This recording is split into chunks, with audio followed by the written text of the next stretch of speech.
Hi, it's Christine Daigle. It's Kevin Tumlinson. This is Dick Whitebrow. And this is JD Barker. Welcome to Writers Inc. Before we get started, we have to wish Christine a happy 2 year anniversary. Oh, Yeah. yay. Yeah, Amazing. 2 years on this show. I'm never 2 years of leaving. whip. That's crazy. When does your contract expire? I got to look at when we can bump you. I wanted to negotiate that, with my salary of zero and see if we can up that. Yeah. I'd like to triple that salary. Thank you. Thank you. So are you thinking about branching off and doing your own show at some point? You're going to take over the entire podcast medium? What are you going to do, Christine? What are your plans? You're the expert now. What's happening? Oh, Kevin and I decided after our last show when it was just the two of us, we're doing a spin-off. Yeah, Right, we're gonna Kevin? spin off. Okay. I don't know what it is now. Yeah, we'll figure it out. Yeah, yeah, yeah, yeah. I was supposed to We're, yell at you guys. I listened to that, and oh ghostwriting. yeah, Was that what You're you were supposed to talking yell at about? us about yeah. ghostwriting. You were Yeah. supposed to yell at Yeah, us. What happened? yeah. I don't know. I kept zoning. I couldn't pay attention. I was so bored Oh, listening. jeez. So I Oh, tried. No, it was good. You yeah, guys did a great job. yeah. I wouldn't Well, expect any thank less from you. Christine. Yeah. 2 years running. Two So, years. What's going on with the rest of you? I got sad news. Very, Oh, very Uh-oh. sad. So we have sad my music for it? Yeah, we should cue the Violin music, Alex. effects, Alex, please. My Stanley classic trigger action traveler, my little coffee carrier that I use every day, died yesterday unexpectedly. The trigger just broke off in my hand just as I was using it. So, and they discontinued it like about 9 months ago. So, I uh, got to confirm something real quick. yeah, What the hell are you talking about? it's Yeah, a coffee. It's a exactly. Like the portable button on coffee your coffee carrier. mug that like lets Yeah, you drink it. yeah. Oh, Okay, it's a I mug. see. It's a It's a coffee coffee mug. mug. I was getting to that. I was getting to that. Yeah. That Okay. no, yeah. So it's yeah. It's my port. So what I do, I have a process where I make my coffee, I fill that thing, and then I use it as kind of like a canteen to pour sips of coffee into my my mug because that way Ah. it stays hot. So yeah. So but they don't make it anymore. And they have a lifetime warranty, but since they don't make it, they're sending me like the next closest thing, and it doesn't have the little trigger. It won't keep it. It has a gap in it, so the coffee's gonna get cold. It's Now not you even have the to Well, same scour the color. I, internet. See, I, you need I to know learn that's this what I did. I lesson. You have found to two buy of them. two when you love I it. You found did. two. I Okay. did. Yeah, I cost remember me this with my 40 son. bucks, Yeah, but when I he got had his I, yeah, little snuggly, and then we yeah, I needed think another I one. think I have a solution for you. yeah. Here we Go go. Yeah. ahead. So you can't see it on my desk, but I've got like a hot plate that it when you put a coffee mug on it, it turns on. When you lift the coffee mug Yeah. off, it turns off. So you can use any mug you want and it just keeps your coffee warm. Okay, but that's one more thing on my desk. But also, see, it's cold here. Or it's rare. It's just one of those rare days when it's like in the 30s here. Okay. Right. And so I had this little space heater I was running under my desk. And then when I went to turn on the lights for the show, it tripped a breaker, which has never happened before, but it did it twice today. So I don't know if I've got more room for a continuous load thing like that. So Have to But have there's to also something you're familiar with, you know? I mean, yeah, after a while, yeah, this sort of becomes part of your routine every yeah. morning. So it's It's almost more less about about, the hit to my ritual than it yeah, is yeah, the exactly. thing. I could replace it with just about anything, but that's the one. That one traveled with me all over the world. I mean, I've had it since like 20. I guess I got that one in 2018 actually, so it hadn't been that long. But yeah, it's like losing a family member. That's what it is. I'm I'm mourning. glad you found two more, Yeah, though. I'm I got two glad. more. Yeah, Yeah. Kara thinks I'm Wow. crazy too, so don't feel bad about that. You can judge me. That's fine. That's my Well, I'm news. sorry. That's I'm mine. well, sorry for your loss. Tell bury my it in the deck chairs backyard and up. move on. Yeah, yeah. Dick, We're we gonna never get come you on back the to show life. anymore. What's going on with you? You mentioned something about a trip. Yeah, we moved from Auckland down to Christchurch, and so we were living on the North Island of New Zealand for about 10 years, and then we're like, God, we want to go live somewhere else, and so since it costs too much to fly anywhere away from this country, because we are on the bottom of the planet, we're farther south, would you call it? I guess from Australia, so we're like the dingleberry of the planet. Where we are. So if we're going to go anywhere, it's going to be within the nation. So we ended up going down to Christchurch. excuse me, lose my voice today. So we live in Christchurch right now, and so we've been here about 6 weeks, and we decided that we want to go out and explore and look around. And so we're going to go to a place called Hammer Springs, and then another place called Kaikoura, and look around. There's like, you go swim with the dolphins, you go see like whales. But what we're most excited about doing is this walking trek that goes for about an hour and a half, and you get a llama. No, So As you go you do. I want trekking a with llama. llamas. Me How great too. is that? You trek with, now you don't ride the llama. So Oh, that's you're not- It's basically, just your you- trekking companion. you You're just eat the trekking with llama? the llama? No, Yeah, you Kevin. get- what? No. That's the only other option I can think of. It No, you carries just- your you- stuff, Kevin. Oh, okay. I don't know. You I don't know if it enslaved the carries- llama. I don't know Yeah. if it carries your stuff. I do know that you Well, then walk what's the with point of the llama? I think it's just you go like, hey, look, I'm walking with a llama. Like there's this guy, he's a Sherpa, he's staring at you, he's sitting cross-legged, and he says, "You've made it. Here's your llama." But everybody That's gets a it. llama. It's I want a llama llama. trekking. I would Everybody gets totally Everybody walk gets with a the llama. llama You just get to a walk with the llama. You llama. get a walking llama. with llamas. Yeah. So we're That's excited about that. There's a autobiography title right there. Walking Yeah. with llama. Enter- So I will tell you how that goes. And I don't know if there's Entertainment in New Zealand is weird. well, we're far away from everything. We get to do stuff because we know nobody's looking. And walking with llamas is one of those things. Okay. I love it. I love it. All right, Kevin, what is in the news? Well, in the news, Harper strikes deal to license nonfiction books for AI, makes offer to authors. HarperCollins has struck a deal with a major AI company to license select nonfiction backlist titles for training AI models. Authors can choose to opt into the agreement, which includes a $5,000 licensing fee per title, split 50-50 between the author and publisher for a non-exclusive 3-year term. The deal acknowledges that AI training rights are not covered under traditional publishing contracts, and this is a step toward clarifying ownership.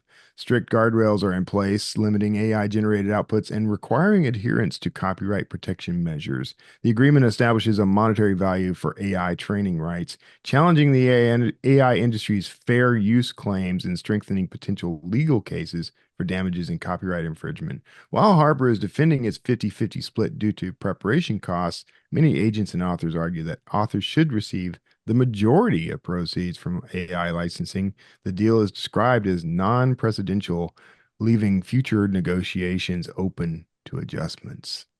That sounds ominous, actually. Yeah. Yeah, Really I've good. got books with Harper, but I haven't seen anything on this, so I'm guessing Yeah. contracts are going out. Well, it's supposed to be nonfiction, right? These are Nonfiction, nonfiction. yeah. books. Okay. Yeah. Okay. Nonfiction. Although this, I I missed that understand You're next. this Yeah. kicked off. Apparently, this comes on the heels of a children's author that said, "Hey, listen, I got this offered to me." So Yeah. maybe they might be expanding it into fiction. But the one thing that kind of bothered me as I read this a little bit, HarperCollins says it's required to keep the company's identity secret, so you have no idea who this material is being given to. Yeah. It's Skynet at this point. It's all Skynet. Yeah. It does seem sketchy though to Yeah. hide it. What do you think? Yeah. $5,000 per title to train AI? And you take it? I Oh, wouldn't yeah. do it. I'd No. do it. They're doing it for free anyway, so you might as well give me the $5,000. Well, Why give- and that is, I guess, the positive sign of this is it's beginning to sort of put a bit of a monetary value on this stuff. Maybe is, Yeah, I guess, yeah. the one positive takeaway saying, listen, this isn't just for free. You guys can't just hoover this stuff up and use this, Yeah. this stuff to be able to use this in AI models is going to cost you some money. But that This- phrase always freaks me out. That phrase being used for training AI models. I always feel like there's something hidden in that phrase. Almost like a serial killer saying they do dynamic community downsizing. It's like there's something in the training Yeah. for AI. So what is it? What are you trying to tell me? What are you doing? You're just taking the material, right? You're just taking it and doing with it how you wish. I don't really understand. This feels like hand wavium to me. Like, here's 5,000. Look at this, and I really want to see what's in the contract. Like, what are you really giving up for that $5,000? Because Well, there you go. Yeah, there's my caveat. Like yes, I would probably take it, depending on the contract. You're right. Well, there are guardrails in place. They're saying they have guardrails to protect your content, but thankfully we haven't seen any big tech companies have any problem with securing your data, so it should Yeah. be fine. Well, that's exactly why I want the $5,000. Right. I mean, if you're gonna, because I already know they've already taken it. It's not. This is, I don't know. This is smoke. No, this is beyond the training. This is about what rights are you giving up by agreeing? Because now they're putting something concrete on paper, and I'm Oh, sure yeah. they're not just handing you a check to do what they've already been doing for free. They're handing you a check to make some type of grab at whatever they still want. Yeah, it's So I would look very closely at that contract. hush money. Yeah. And in HarperCollins, earlier this year, they said they were partnering with 11 Labs, that AI company, to do fiction titles that would normally have been turned into audiobooks. So it sounds like they're kind of going all in into the AI. So which isn't Yeah. necessarily a bad thing because that's where everything is going. Everything is coming up right now is AI. It's I think it's moving faster than I'm capable of keeping up with understanding it, which is a lot of things. So yeah. Someone's going to come along with an AI to help us keep up with all this. Yeah, probably. That's where the millions are. Next up, Amazon tries a belated response to Spotify's free audiobook listening. As discernibly grows the audiobook market with their inclusion of 15 hours of audiobook listening per month as part of their premium subscriptions, Amazon has responded with their own similar offer. Amazon Music subscribers in the US, UK, and Canada can listen to one full audiobook per month as part of their unlimited plan at no additional cost. It is available across the full Audible catalog of over 1 million audiobooks. Too little, too late? Do we think that's too little? I like that they're coming around to this, but like I'm trying to figure out how I would actually use it because like I just got an email yesterday. I've got 5 credits sitting for me over at Audible, so like I'm already behind, at 1 credit per month. So now am I getting basically another credit because I'm paying for Audible? So now do I get another free book now through Amazon because I belong to both? Yeah. Which I guess would be kind of cool. But like in the past, if I wanted to listen to an audiobook, it basically went straight to Audible, whatever I was currently listening to, and it used those credits. So you could kind of do this before, but it was Audible through Amazon, and now it's just strictly Amazon bypassing Audible. So Yeah. I think it's for those Amazon Music. If you're a subscriber to Amazon Music Unlimited or something like this. Yeah. So yeah, you've I got to forget go. what I pay, but I think I pay like $10 a month, and Yeah. you can basically ask it Yeah. to play whatever songs you want. Have Exactly. Yeah, have I any of think you go I was ahead, just going to Christine? I'm say, I sorry. think that this shows that Amazon is worried about what Spotify is doing, Mhm. but not as worried as they could be because this hasn't gone out to Prime subscribers, which is a huge Right. base compared This to is their Amazon test Music. market. They're Yeah. testing. They're like, we're worried, but we don't know how worried we should be. Spotify right now is a number 2 provider of audiobooks, and 25% of their music listeners are also listening to audiobooks. So I Yeah. think you have to worry about that. So it'll be interesting to see how Amazon Yeah. upscales or not, what they're doing. Yeah. Do any of It you is good that it's a complete title instead of just because what Spotify offers 15 hours. So if you got an audiobook that goes 15 hours, 38 minutes, Yeah. there's going to be that conclusion that you don't know anything about. So it's good that it's the entire title. Yeah. Do Yeah. any of you subscribe to Everand? It used to be called Scribd. Scribd is still around, but Everand is like their book service, I guess. Audiobooks, ebooks, etc. And I forget No. what it costs me, but it's relatively inexpensive. The program that I have is basically they're replacing it, but they're letting me keep that one. But the replacement now has a wider catalog with more current books. Like it's a lot of older books. I'm looking at those guys thinking if anybody's really a contender to knock Audible off the top perch, I think it could be them once people start to kind of realize what they can get. Because I think it's like maybe 14, $15 a month. You could get like their unlimited catalog. And I've been listening to it's where I listen to a lot of the older books that, I don't want to waste a credit on Audible, and I don't want to pay full price, but Everand has it and I can listen to it for free basically. I think I'm paying like $10 a month, honestly, for what I'm getting. I don't think that plan's around anymore. Anyway, Right. throwing it out there for the listeners. Next up, NBN to close. Clients offered the opportunity to move to Simon and Schuster. Man, those guys are all over the place. Independent distributor NBN, or National Book Network, founded in 1986, will shut down in 2025. It's approximately 150 clients have been offered the opportunity to transition to Simon and Schuster distribution services under the same financial terms. Costs for inventory transfer to Simon and Schuster's Jackson, Tennessee facilities will be covered jointly by NBN and Simon and Schuster. NBN's closure follows other major independent distributor exits, leaving Independent Publishers Group as the last large indie distributor. Smaller players like, I'm going to mess this one up. Smaller players like Asterism. Okay, let's do that again. Alex, I'm sorry. Smaller players like Asterism Books and Itasca Books are expanding in response to market gaps. I feel like I probably said both of those wrong. Did I say both? You did a wrong? great job. Okay, all right. Yeah. These are words I read and my brain has one pronunciation for them, but it can't possibly be the way my tongue and mouth are meant to pronounce them. So It's like, I guess this is Simon and Schuster again capitalizing on the system infrastructure and things that they have in place to consolidate and just beef up their business, which I feel is being driven by the private equity firm that purchased them, because otherwise you would see some of the other big players jumping in and doing this sort of thing. Yeah, that's what I think is happening. Yeah. They're slowly starting to sew up what I'm thinking of as new publishing. You know, I think that the model that they're kind of sort of evolving, and I don't think by any means that they are that they're setting the perfect tone here, but I think that what they're doing is very much going in the direction of where the entire business is going. Because I actually believe firmly that, you know, the distinction between self-publishing and legacy publishing, like we discussed it. I love it that we're getting legacy publishing and new publishing. I think we need to keep this terminology going. So. Maybe it'll be like nuevo publishing or something. You know, someone's going to have to coin a term that makes it sound fancy. But I think that the line is getting fuzzier and fuzzier, and eventually it's just, I already kind of feel like we're here, like we're just at publishing now. And it's what flavor of publishing do you want is basically where we're at. So, well, they've got their distribution dialed in. I mean, we were just at Author Nation. They sent 2 pallets of books out there for me, 1,300 some hardcovers. It was totally seamless to get that done. Literally one email and it was out the door and shipped and arrived on time.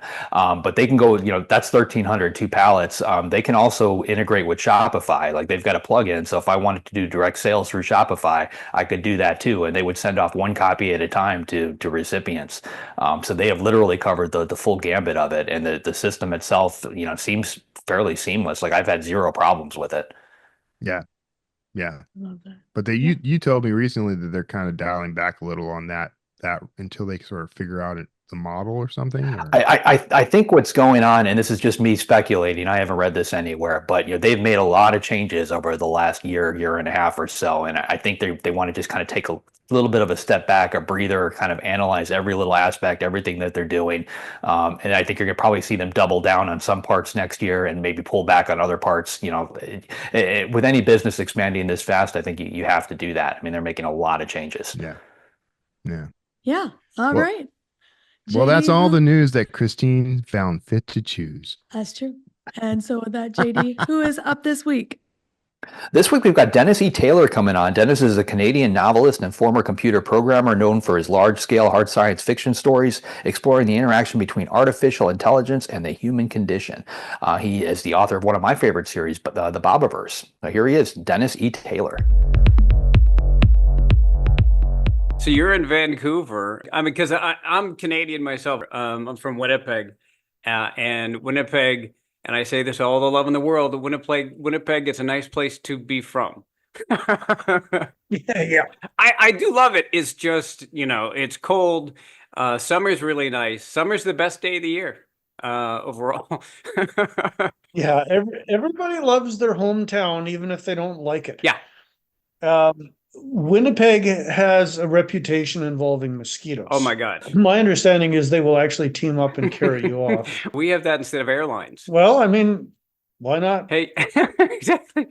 You've got the new one coming out of the Bobiverse, but I do want to kind of go back to the beginning a little bit. Your writing career, in some ways, started on a bit of a dare from your wife. Can you tell us how that happened? Yeah, basically, I had discovered Kindle recently, and I had a Samsung Galaxy at the time and installed Kindle on it, and proceeded to start downloading all the free novels, science fiction novels, on Amazon.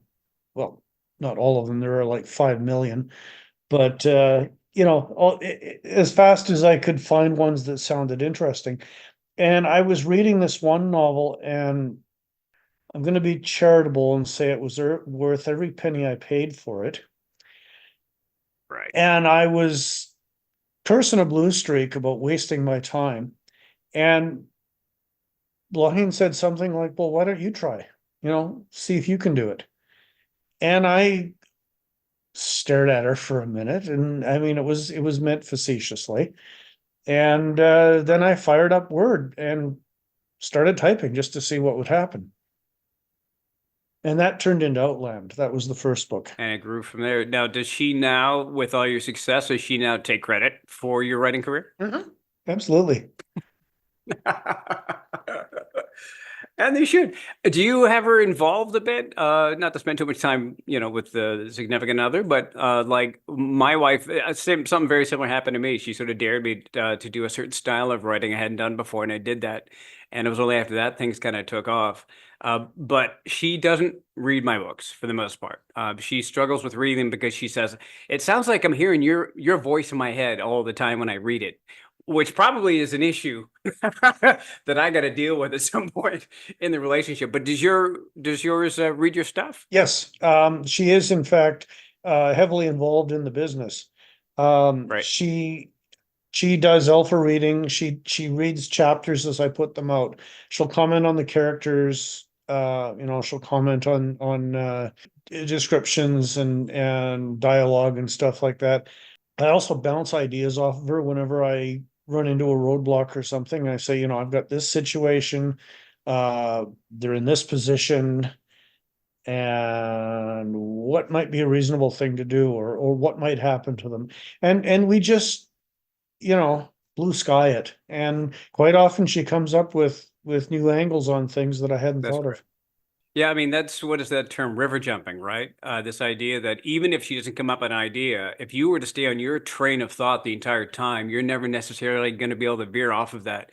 And as long as somebody jumps in and says cantaloupe, then suddenly, at least if nothing else, it gets your head out of that space, and that helps the creative process. That's right. All you need is the derail, and you roll off in some random direction, and sometimes you get more than just bruises. I've actually done that. This sounds naff, but I've done that. I've gone to the grocery store when I'm stuck on something, and I've actually said to the person behind the till, hey, I'm writing this, this, and this. And they look up, and you'll be surprised. Most times people will kind of go ahead and jump in some opinion. And again, it's not necessarily something that you're going to be using, but it helps you rail jump, as you mentioned. So that's great. It's cool to have that in your house. Yeah. So what does a day of writing look like for Dennise Taylor? So do you have a pattern you have? Do you do ritualistic sacrifices? How do you go about your writing day? I'm very casual about it. If the mood strikes me, or if I'm on a deadline, I will sit down and write. And if not, I'll do something else. Right. I don't do full-time writing. I don't write for 6 hours a day or 4 hours a day or 3 hours in the morning or anything like that. I know some other authors do. I'm pretty sure Peter Klein's does.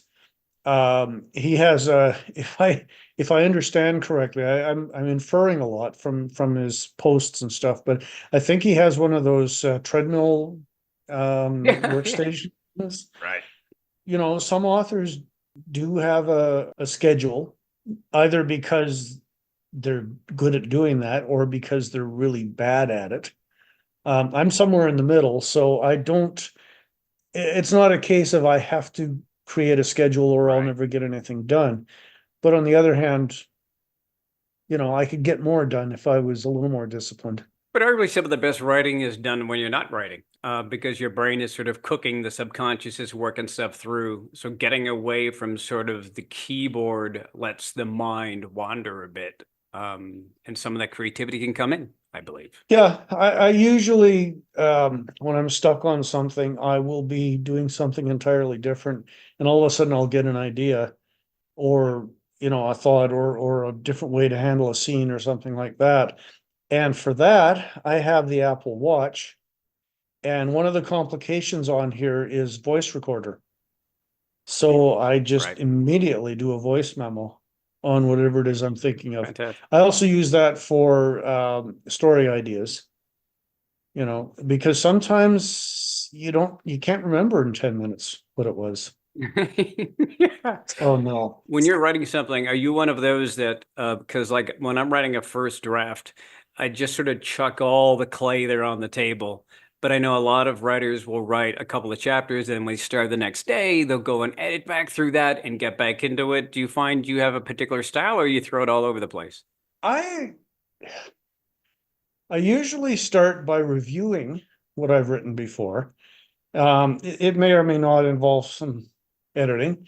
But mostly when I do manage to sit down and start writing, I try to get writing as quickly as possible.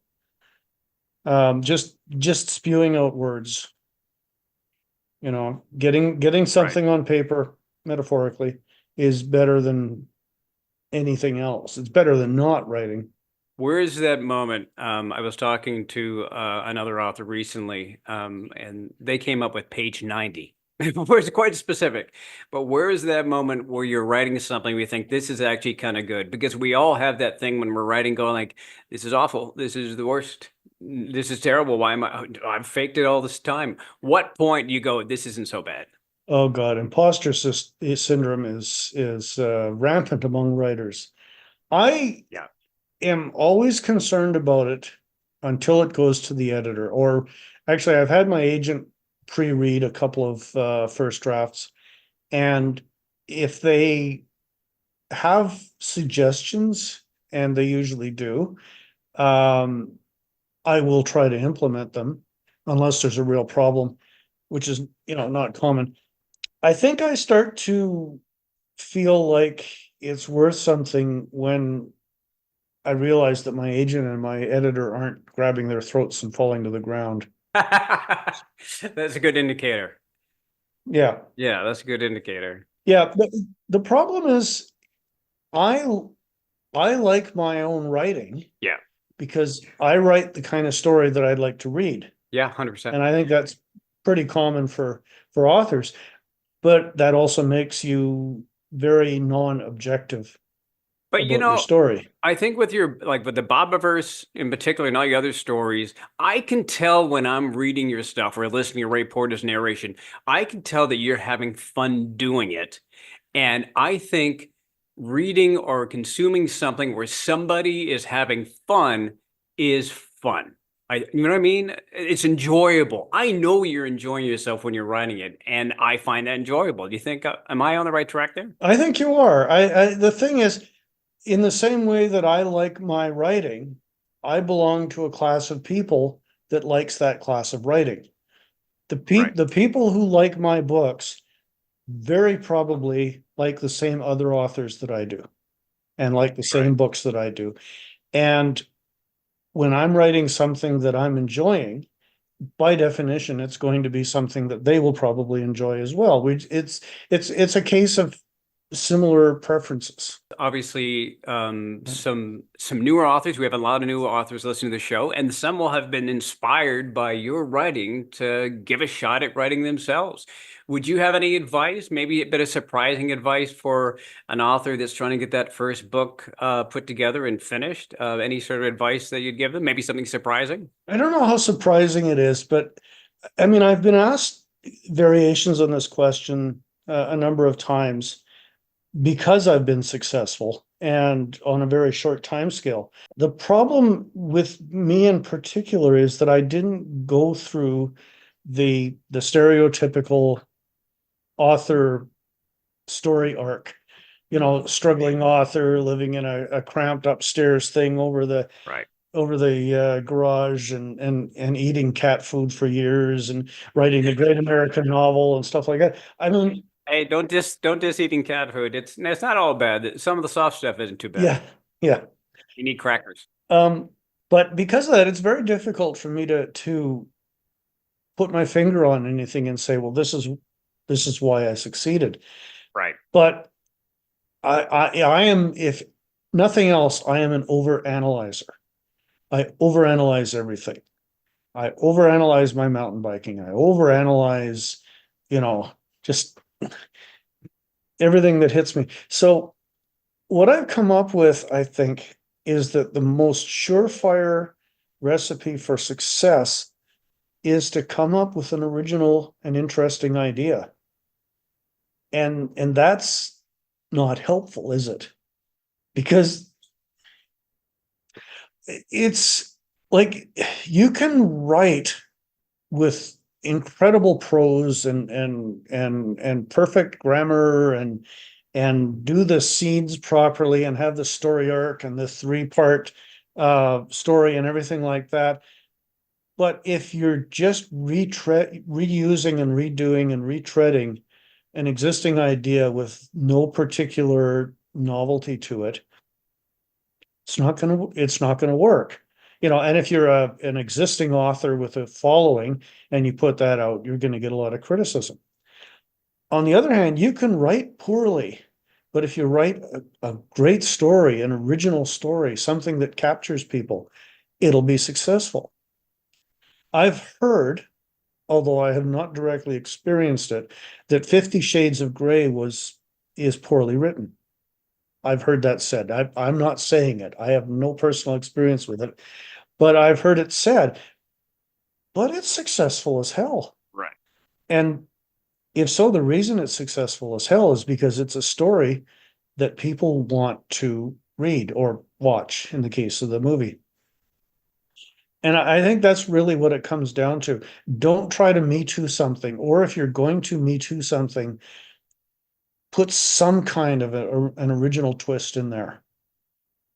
Add something different, something to surprise people. And I think that's a better pathway to success than any other single thing. And I think if nothing else, that can get you and the reader excited about getting into the book. How do you go about, because your character is split off into new characters, a new character, so how do you take, like, you've got Bob that turns into thousands of different characters. How do you set that in your head about creating new characters, or does that just organically come out of you? Well, part of it is it does just organically come out. But the other thing is, although there are now tens of thousands of Bobs, most of them are background characters and don't really need to be defined. I do have probably a dozen regular Bobs that I use through book after book, and I have defined them in one way or another, either through their personality or their preferences or just personal tics. Now, do you have notebooks? This Bob does this, says this happened to this. Do you keep good track of that? I don't. I should. Yeah. But I think the thing is, I'm familiar enough with the characters, right, that I'm able to keep track of them. I did have a little bit more trouble with that when I wrote Earthside, which is the sequel to Outland, because it had been so long since I'd written Outland, right, and I had to go back and reread Outland to remind myself exactly who was what and doing what where. How hard was that to do, to go back and read your book? Because I have to do that for something, and I'm worried about it. I think and this is also something I use for writing if I get roadblocked, but if I go a couple of weeks without reading my stuff, it does come across as fresher. So Outland, it had been literally years since I read it, so it was like reading somebody else's story. If I have to reread my own stuff, right, and if it's been sitting for 3 weeks, 4 weeks, or whatever, it feels fresh enough that I get into it. I'm not just hearing myself typing. a number of people, when they read your books, they cite the humor. And I know you said before that you don't necessarily really push into that too much. But I guess question number one about that, why are Canadians some of the funniest people in the world? Why do you think that is? There's different kinds of humor. And Yes. Canadian humor tends to be self-deprecating. Yeah. And self-deprecating humor requires a certain amount of internal reflection. I mean, you've got to be able to look at yourself and look at your foibles and your habits and stuff like that and riff off them.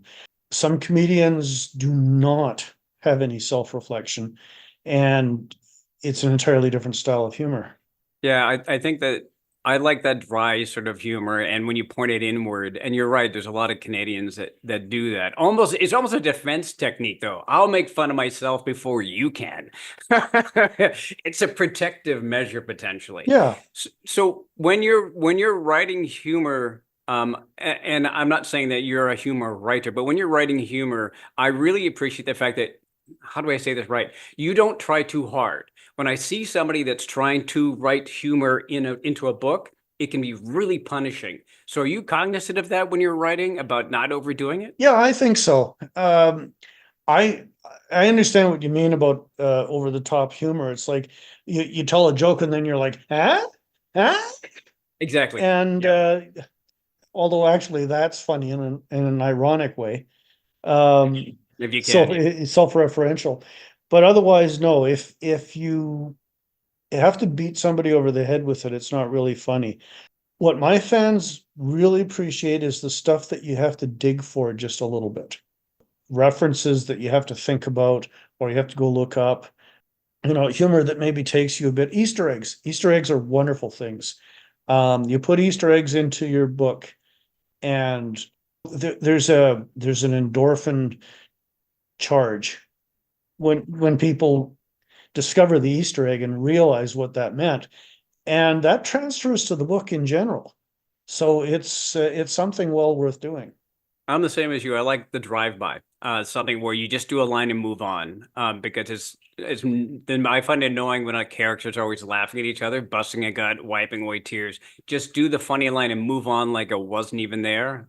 For me, I find that some of the most fun while writing.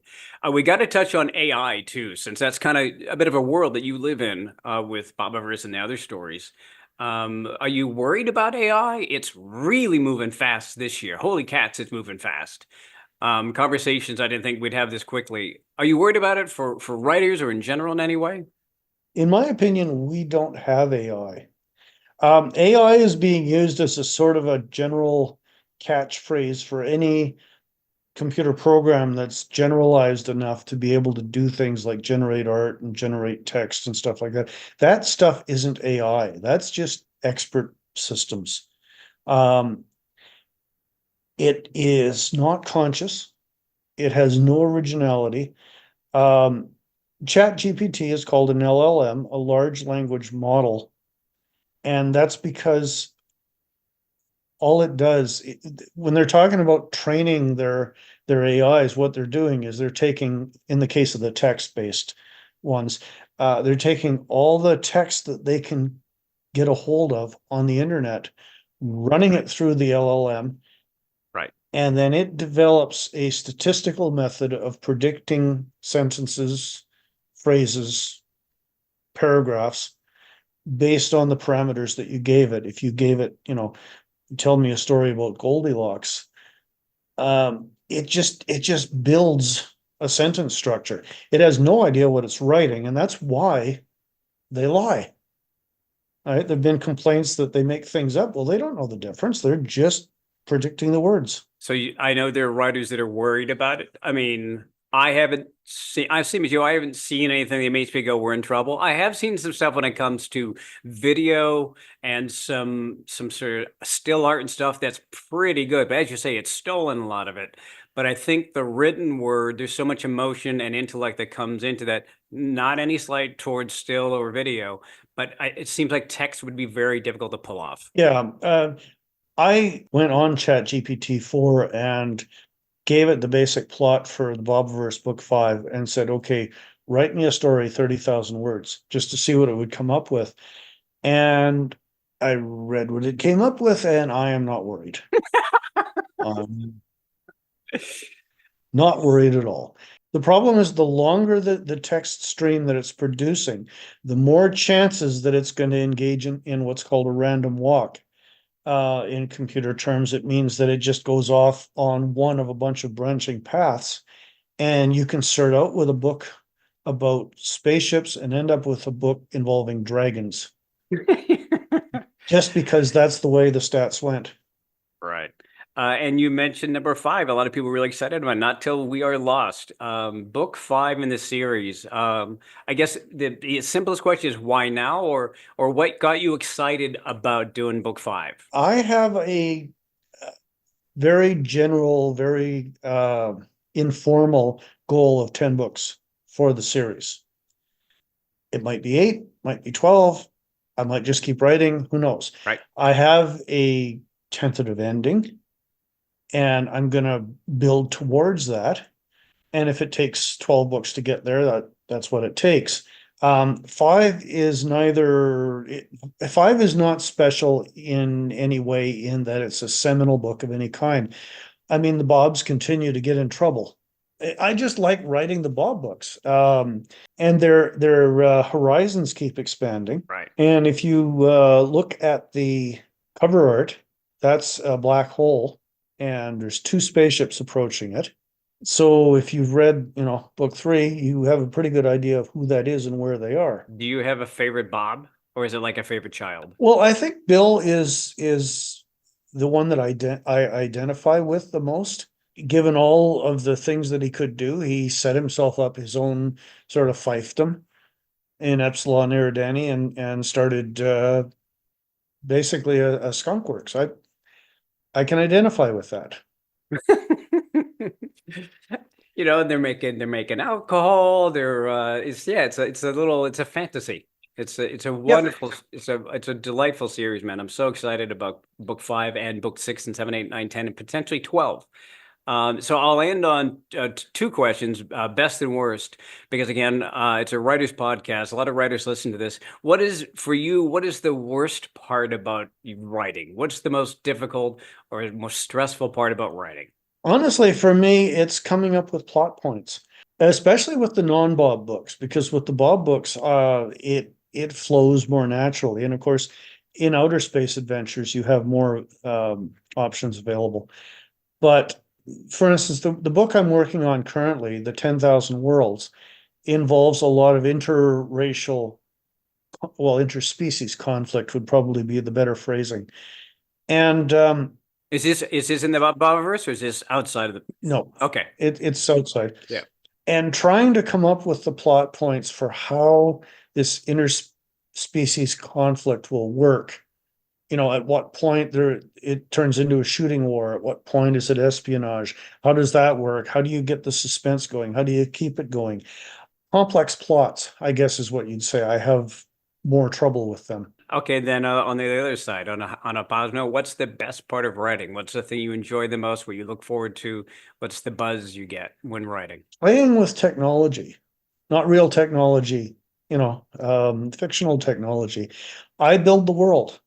I can decide whether the world has FTL or not, whether it has wormholes or not, whether it has real AI or not. I define the world, and then I see where it goes. It's a little bit of playing God. In some way, you take a look at how the world sort of spins around us, and we have no control. But in these pages, we have all the control. Yep. Well, most of the control. My characters do tend to go off and do their own thing. If you really listen to your characters, sometimes you find they don't really want to do what you intended them to do. And do you ever get in arguments with the characters in that sense? What happens is I'll be writing, and it'll be like trying to walk through thicker and thicker mud, because the character just keeps going farther and farther away from believability. if you want. And I find that I have more and more trouble as I go justifying what they're saying or what they're doing. And at some point, I just have to backtrack and say, this is not what they do. So it's great chatting with Dennise, a really, really good guy. You guys, this is a particular style, I guess, of science fiction, a little bit like Andy Weir's stuff, where it gets really technical here in places where you think people aren't really going to be into this, but people really are. Do you guys dig this kind of fiction? I do. do. I mean, I love the fact that he can explain fairly technical things in very simplistic terms, which you pointed out Andy is fantastic at that too. Amazing. Yeah, the best authors are able to make you feel smart. Like you're the one who understood all that, Oh, it's simple. Yeah, and I never would have thought a couple of years ago, I guess, before some of the stuff started coming out, that people would have been remotely interested in that because it's sometimes it's really into the minutia. Like Andy's latest one, Project Hail Mary, is like, Yeah. I mean, that really digs down. Yeah. And some of the drama comes in, standards of gravitational spin and all this stuff. It's like, Yeah. really? That's nuts. But it seems to work if you're Plus, it has talented. an ending that I think most of us would not want for our own lives, No, but it not somehow at is a all. happy ending. But yeah, I love that. And I don't know. I loved just to read him geek out about the technical aspects. I mean, I think there's a huge fandom for that. I mean, you look at the Star Trek fandom, they do some deep science on those shows, Yeah. but the story keeps driving forward. So I really think people are interested in learning new things in a way that serves a story. As long as it's not too much of an info dump. Some of those hard sci-fi books are big info dumps. And, I think that narrows your readership a little bit, but I love learning new, weird physics stuff. I don't know. That might just be me. Christine, you've been reading some deeper, richer, harder texts from like the 70s and stuff recently, right? Oh yeah, I read 70s. Andromeda Strain. That was interesting. Yeah. Michael Crichton. Yeah. There was a lot of I science tried geek out in reading that. So I've been watching Foundation on Apple TV, and so I went back to that. I'm like, oh, I remember reading this, and I was reading it. And I'm like, I read this. This is, man, I can't get through this. It's dense. It's dense. dense. But I mean, this is like with Dennise and Wimj and Andy. It's kind of like this updated style of it, and of course, Ray Porter plays a huge part in the Bobiverse world. Like I was speaking with to Dennise about how do you keep track of all the different Bobs, because now there's like 10,000 of them. And so when I'm listening to it, I was listening to the latest one. I was like, okay, which one is this? And so you do kind of with all these characters, and it happens with a lot of series as they grow and grow. But now there's so many of them. I know the core couple of them, but outside of that, I sort of lose track after a while. But the fascinating thing, I don't know if you guys saw this so the new book is Not Till We Are Lost, which came out in September. When this thing came up, it had like a rating of like a 1.5 or 2, because all these people were coming in on Audible saying, "Why is this Audible only?" Because apparently they're going to do the print book like 6 months later, or maybe 90 days later or something. And if you take a look at his rating right now. Now, the first book in the Bobiverse has 26,000 ratings, for example. Right now, this has been out for 3 months. Book 5, it has 71 ratings, and it's got a 4. There was so much backlash. And you can read some of the comments. And, it's nothing, for the most part, that Dennise had any control over, I suppose. But there was so much backlash about him being audio only. That it just tanked the ratings at the start. I mean, it's still doing okay. It's like at 129 or something on Amazon. But man, that Audible only or audio only, boy, did it get a lot of backlash. So that just really that brings home these are different markets. You're creating different products for different markets, and that one. And because it's tangentially related to, maybe not tangentially, but it's directly related to, everyone's going to think of that as a book. Okay, that's great. Where is the book? Why can't I get the book? And so they think they're being cheated out of something. That's interesting. Well, was it billed as an Audible original? Like, was it intentionally put out? Okay. Yeah. Yeah, because Yeah, it's Audible Audible. loves to do this. They've offered that on the last couple of books that I've done. They basically want the audio exclusive for, in my case, it was 1 year, and then after 1 year, it would revert back, and I could put out the print and everything else in the ebook. But Right. yeah, they would basically get exclusive for 1 year.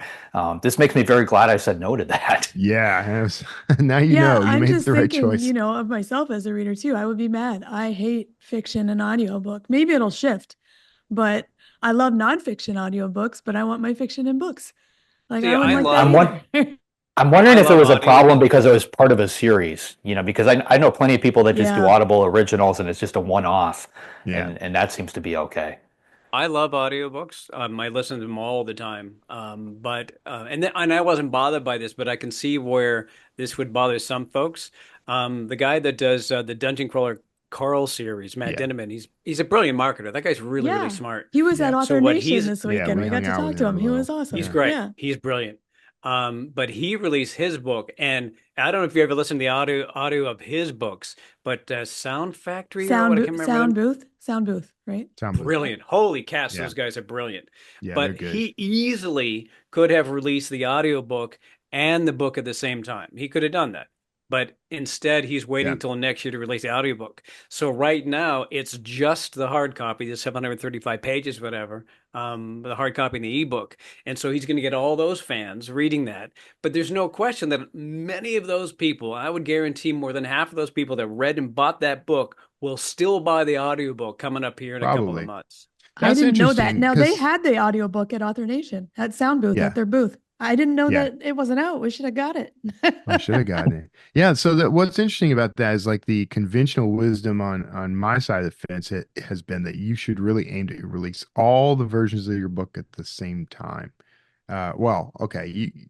No, actually, yes. In the indie space, it's like, yeah, if you can get paperback, ebook, and audiobook all out at the same time, that's that's the trifecta. But it doesn't work that way, in traditional publishing. They always seem to go hardcover and then it sort of transitions to audiobook or something later. I don't know. It's just weird to me. It seems Well, like Trad usually they release typically the hardcover and the audiobook and the ebook the same day, and then the paperback comes out 6 months down the road or a year down the yeah, road.